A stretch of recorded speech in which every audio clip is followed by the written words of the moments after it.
Wow.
Ngayong araw mga kabukids ay schedule po natin ang paghango at pagbabad ng ating mga salted egg.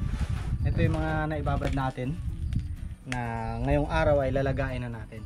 Tapos meron tayo dito guys na mga bagong babad. Ayan. Ito ay ano to, nasa 2 tray ang laman nya, 2 tray ng itlog ng itik. At meron pa tayo ditong iba guys. Ayan. So ibababad din natin yan mamaya. Almost 2 tray rin. Ito, anguin na muna natin itong mga matagal na itong nababad eh. Schedule na ng ano niya, paglaga. Bali ano na naman to, maglalaga naman tayo ng maghapon. 6 na oras na naman natin itong tsatsagaan. Para yun nga, the more na mas matagal yung paglaga, mas maganda yung result nung ano, nung oil sa loob ng itlog. Alam po yan ng mga magagaling na sa itikan, mga naggumagawa ng salted egg. Shoutout po sa inyong lahat. Kung meron po kayong ano, sa mga gumagawa po dyan ng mga salted egg, kung meron po kayong mabibigay na tips sa aming mga baguhan, pwede nyo pong i-comment sa ilalim, sa comment section.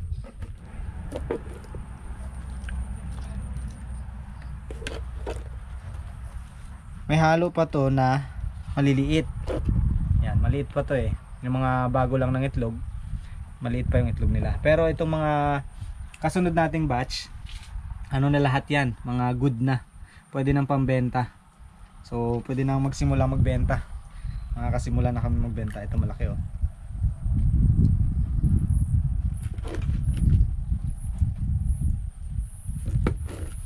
Yan, unti-unti nang dumadami yung itlog ng itik natin mga kabukids. Sa mga nasubaybayan po yung pagpapalaki natin ng mga itik.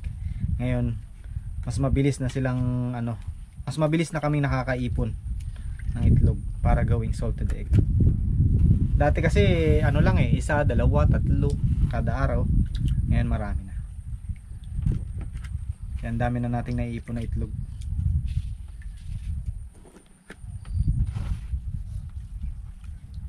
Kailangan lang nating ingatan dahil baka mabasag. Uy, parang meron nga nabasag oh. Hindi ko napansin yun ah. Ayan oh. Yung mga ganito kasi mga kabukids, kapag nilaga natin, pag may crack na ganyan, lalong matutuluyan na mababasag. Tapos yung sa loob niya magiging matabang dahil papasok yung tubig. Kaya hiwalay natin yan.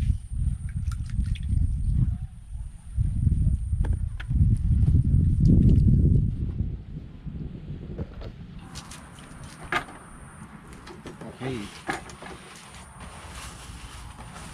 Ito yung pinagbabara natin mga kabukids. Pwede pa yan gamitin ulit. Pwede nating dagdagan kung kulang yung mixture nya. Medyo ano na to, malabnaw eh.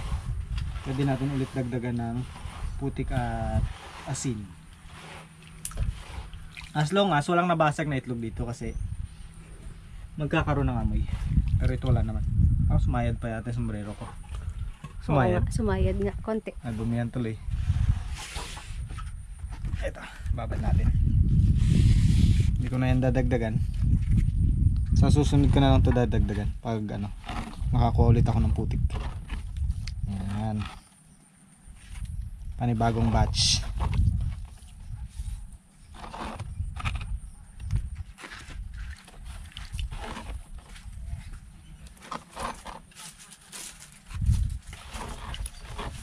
Itong isa, yung ginawa ko kanina, mas malapot. Mas malapot yung kanyang mixture. Ito naman mas malabnaw. Pero okay lang din naman as long as ano na papalibutan yung itlog ng ano, ng putik na may asin. Okay lang po 'yan.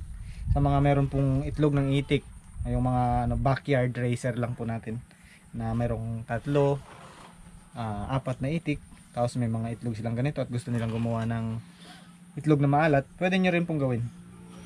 Ganito lang pong gagawin natin. Putik at asin lang. At ibabad lang natin. Yung ratio niya? 1:1. 1:1 mga kabukids. Sa putik. Minsan kapag katulad ngayon guys, hapon na ako gumawa. So bukas ng umaga meron na naman ako makukuha ang itlog ng itik. Kaya minsan hinahabol ko.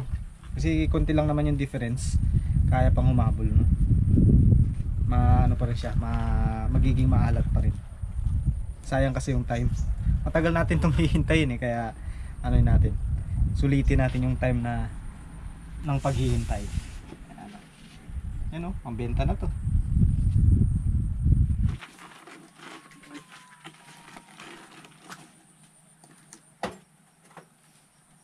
Ako, meron pa pala tayong gagawin lag. Ano kaya? Ano pa tayo ng punso. Magbubungkal pa tayo, bitin itong putik. Tapos pupunta pa tayo ng Mindoro, ano tayo sa asinan. Kulang na eh. Walang Nabitin yung mixture natin yun. Hindi na kayang lublubin lahat. Ilublub. Hindi na kayang balutin.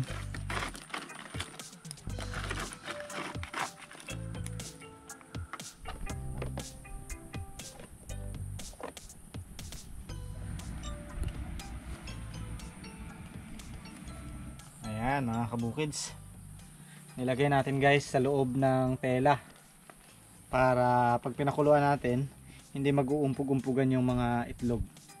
So ito yung nakuha nating tips mula doon sa last time na naglaga ng itlog. May nag-comment kasi, napakagandang tip mula kay sir na ilagay daw sa katsa. Kaya gagawin natin dahil nung sinubukan namin isa lang yung naging basag. Kaya yan ang gagawin natin habang hindi pa masyadong marami yung ating mga itlog na nilalaga. Yun o. Ayan. Laga na natin. Okay na lag? Okay na ka. Yun, sana.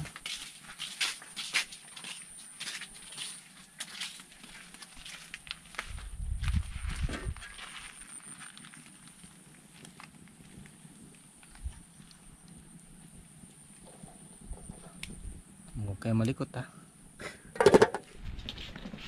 O yan, marami na naman ikaw aabangan ha. Marami ka na namang hihintayin itlog. Aba, sarap na naman ang ulam mo lagi sa school. Sir, Sarap yan, lagyan ng kamatis. Kumakain ka ba na? itlog na hindi maalat. Lagyan mo ng kamatis sa sabihin. Ginisa? Oo, sige. Sa sunod. Paano kumain ng itlog na maalat? Ang laki ng sinubo niya. Akala niya itlog na nilaga. Kinain niya ba naman? Sinubo niya ng ganyan, no? Akala niya itlog na mga nilaga lang. Kadi, alat. Hindi alat.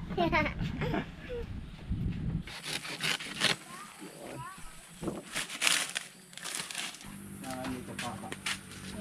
Panlagay natin yan sa bilao mo. Ay, baka bukid. Bagong ligo Pagkagaling sa school, ligo agad ah. Fresh. Para fresh. Fresh. Para fresh ang look. Merong shampoo. Ayan mga kabukid, habang nilalaga natin ang ating salted egg, magluluto na rin tayo ng ating merienda. Tagig ko mamaya.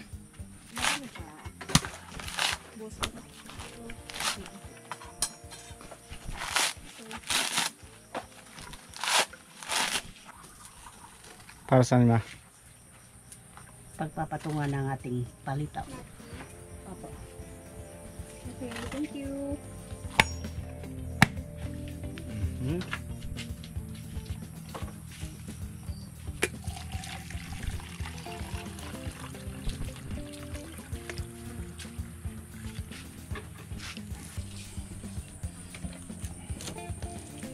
Parang nasobrahan mo ng sabaw ah. Dumagkit na. Malagkit na. Yan na. Okay lang. Lagyan ng konting Asin? Hari. Hindi tama na to. Sakto na yan. Sakto na. Makunat lang. Ano assignment mo? Ano yung tinuro sa'yo? Yung ganito. Hindi, anong tinuturo sa'yo para maging magalang? Number. Nalimutan na kagad. Ano yung tinuro sa'yo para maging magalang ka? Mabait na bata? Pag nagasag... Opo. Ayun. Oo. Kaya ngayon ay nakaupo ka na. Nakaupo sa upuan. Sino ang dapat na inuupo? Pagkaus... Tanda. Yun. Oh, may tanong ako sa'yo. Bilog, may assignment ka? Opo. Aba. Gets agad. Mamaya kaya, ano na kaya? Mamaya kaya nag-uupo pa rin? Actually mga kabukid, si Bilog ay nag-uupo naman talaga yan. Yun nga lang, minsan hindi, minsan nagagamit niya. Nakakalimutan. Kasi nga, katulad nga na sinabi ko, hindi naman, dito kasi environment eh. Malaking factor ng environment. Kung ano yung mga kinikilos din ng bata at sinasabi. Eh kami dito, hindi naman kami talaga palaupo, palapo sa pamilya. Kaya yun, ganun. Pero hindi naman ibig sabihin hindi mabait, hindi magalang. Kumbaga, meron naman tayong paggalang in a different ways na pwede natin ipakita. Pero maganda pa rin yung nag-uupo at nagpupo at opo. Okay? Opo. Okay. Okay na to, wag mo na lagyan.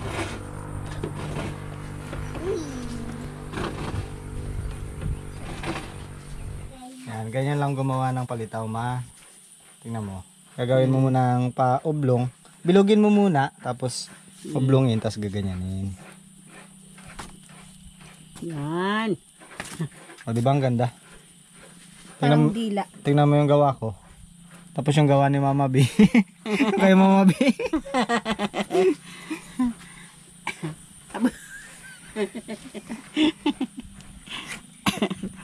Sobrang haba. Ayan, isang scoop lang. Pero maganda yung size. Ayan. Bilog-bilogin natin. Bilo-bilo muna yung una natin gagawin. Bilo-bilo. Bilo-bilo. Tapos, lapad-lapad. Lapad. Ang ibang tawag dyan ay dila-dila. Dila. Dila-dila. Ganto tingin. Kasi para siyang dila. Wah, pero tsaka na. Medyo matagal nating hihintayin mga kabukids yung paglaga ng salted egg. Siyempre magugutom tayo. Kaya gagawa tayo ng merienda natin. Huwag mong sobrahan, baka lumipad yung natin. Palitaw. Hindi lang langaw ang lumipad. Pagandahan to ha. Pagandahan tayo ma ha. Tingnan natin ha. Kung sino mas maganda. Sino tingin mo, Bilog? Si Tati parang haba. Oh, pagkatapos tingnan natin kung sino mas maganda. Oh. Yan.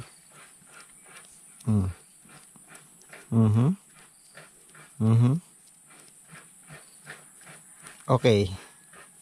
Final product. Oh. Ba? Oh, sinong judge? Sino mas Sino maganda? maganda? Kuya G. Parang Sabi ko na ano lang Sabi ko na nga ba, tutulungan kita gumawa ng assignment. Yun ang technique, tutulungan gumawa ng assignment para manalo sa judging.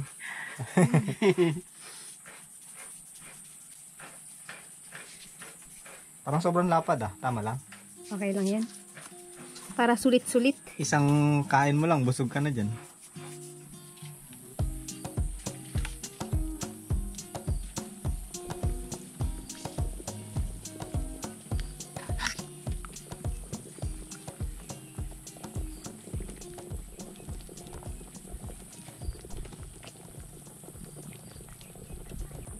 Tama muna.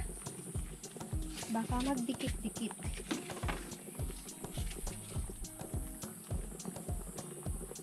Yan mga kabukid, hintayin na lang natin na lumutang. Kasi yun ay sign na luto na tong ating palitaw. Lulutang na siya. Lilitaw na.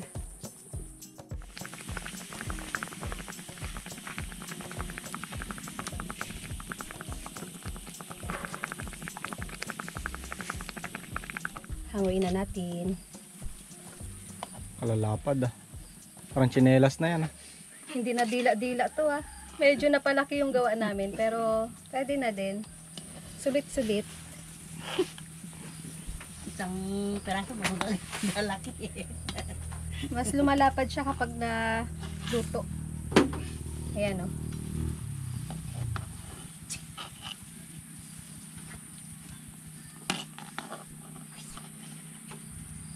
Oh. Akala ko dumidikit siya, hindi rin pala. Yun.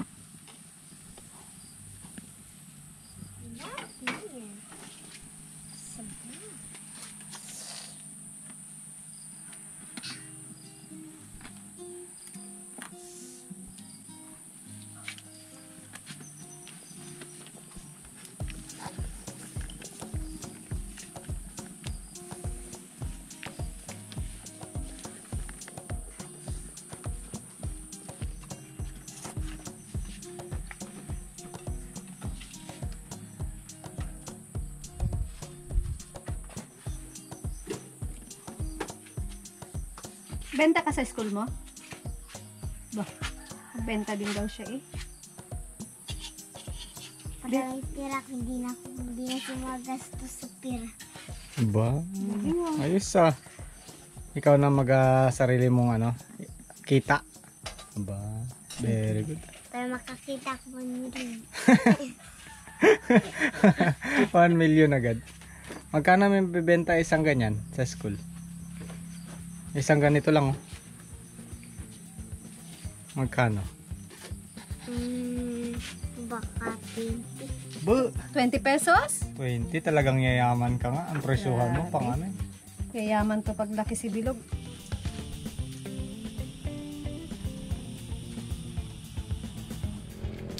Meron tayo mga kabukids na biling sa palengke. Linga. Sesame seeds. Yan. Sangagin lang natin ng konti. Masarap kasi lagyan sa ibabaw para medyo meron tayo nakakagat na malutong. Si Mama B na ganun ito nagbili. Talagang isang balot lang binili niya. Tipid.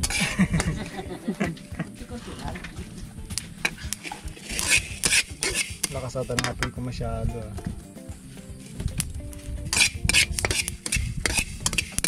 Ako, masyado malakas ang talsik. Para hindi ko babawasan yung apoy, inangat ko na lang yung kawali.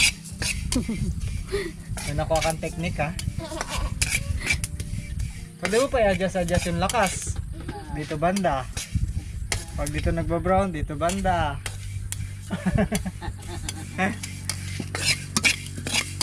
Ako mo gagayahin ng mga ganyan nagluluto Wala man siya. Wala Ito nagkakaroon siya ng konting mantika niya sarili.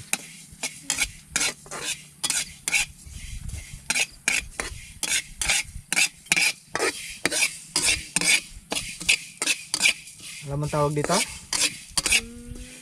Ang tawag dyan ay ano?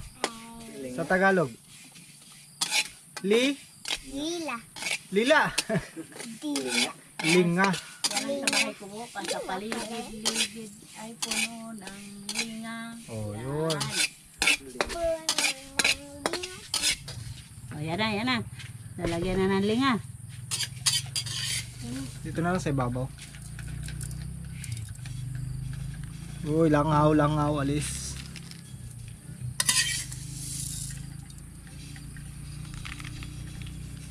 Wow.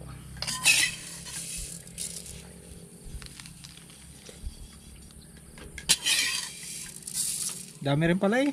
Dami. Kala ko konti lang. Ito nga, meron pa oh. Hindi pa nalalagyan ng asukal at saka nyug. Hindi yung ano, balinga ba? Ay, linga. Sige, kuha na tayo.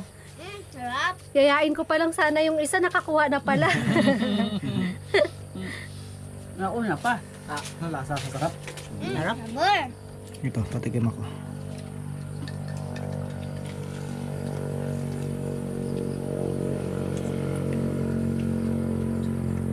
Kabango lang ano? Ng sinangag na linga.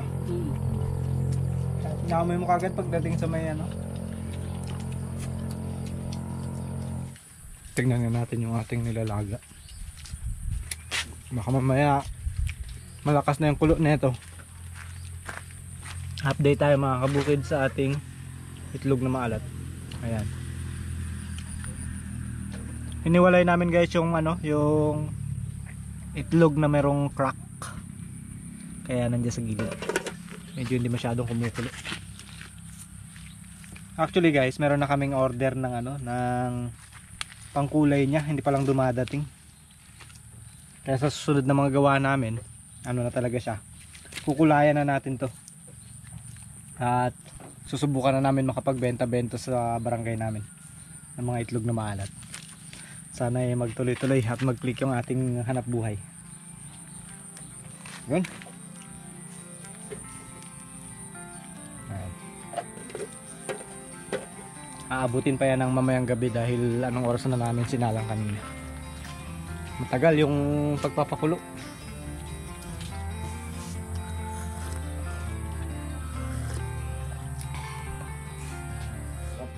Meron pa tayong pang midnight snack. Good night. Ano? Good night is nuts.